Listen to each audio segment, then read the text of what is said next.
Hello everyone, I am Shrutika Katkar and today's video topic is a garbage collection.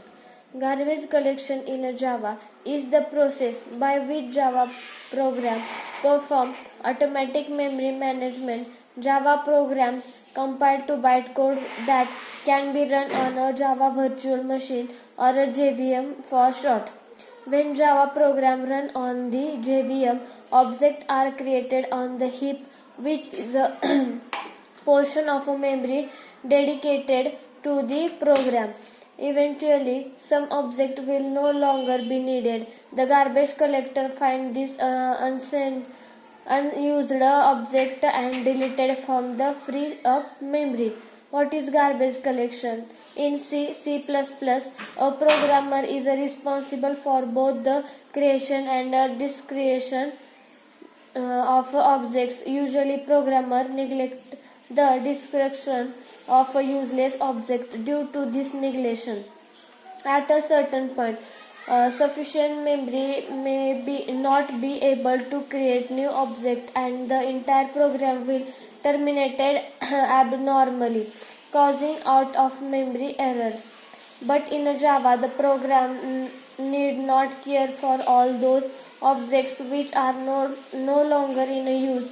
Garbage collector destroys these objects. The main object of a garbage collector is to free heap memory by destroying unreachable objects. The garbage collector is the best example of the daemon thread, as it is always running the background. How does garbage collector in a Java works? Java garbage collection is an automatic process. Automatic garbage collection is the process of looking at heap memory, identifying which objects are in use and which are not, and deleting the unsaved object and in use object or a referenced object.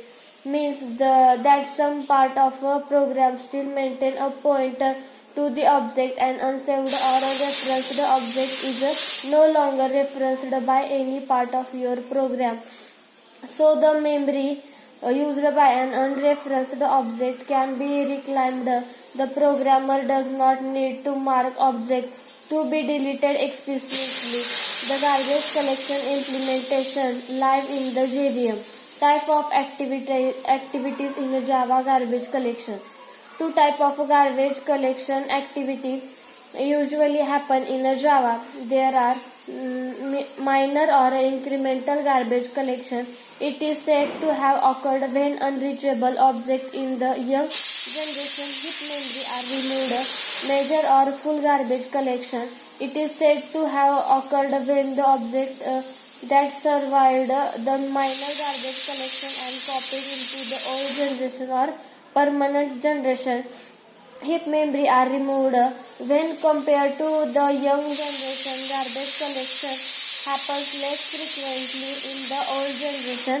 Important concept related to garbage collection in Java. First, unreachable object. An object is said to be unreachable if it doesn't contain any reference to it. Also note that objects which are part of the island of isolation are also unreachable. Eligibility for garbage collection. An object is said to be eligible for CG garbage collection if it is unreachable after I is equal to null. Integer object 4 in the heap area is suitable for garbage collection in the above image. Way to make an object eligible for garbage collector. Even though the programmer is not responsible for destroying useless object, but it is highly recommended to make an object unreachable, thus eligible for CG. It is no longer required. There are generally 4 ways to make the reference variable. Reassigning the reference variable, an object created inside the method island of isolation. Way of requesting JVM to run garbage collector. Once we make an object eligible for garbage collection, it may not destroy immediately by the garbage collector. Whenever JVM runs the garbage collector program, only the object will be destroyed. Thank you.